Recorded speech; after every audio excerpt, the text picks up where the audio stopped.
ఒక project fail అయితే ఒకడు అంటాడు నేను ఫెయిల్ అయ్యాను అని, ఇంకొకడు అంటాడు ప్రాజెక్ట్ ఫెయిల్ అయ్యింది అని. Same event, different damage. ట్రేడింగ్లో కూడా అంతే. లాస్ వచ్చింది, నువ్వేమంటావు? ట్రేడ్ రాంగ్ అయ్యింది అని అంటావా, లేకపోతే నేను రాంగ్ అయ్యాను అని అంటావా? యాక్టివిటీని ఐడెంటిటీ చేసుకున్న రోజు నుంచి డెసిషన్ అనేది ఎమోషనల్ అవుతుంది. స్టాప్ లాస్ మూవ్ అయిపోతూ ఉంటుంది, రివెంజ్ ట్రేడ్స్ స్టార్ట్ అవుతూ ఉంటాయి.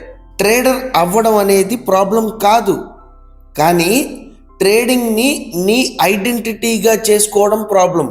మార్కెట్ నీ క్యారెక్టర్ని టెస్ట్ చేయదు, కానీ నీ క్యాపిటల్ని టెస్ట్ చేస్తుంది.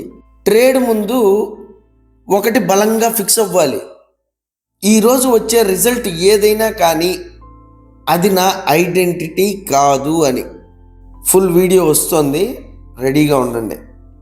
Subscribe to Mind Power Vault. Thank you.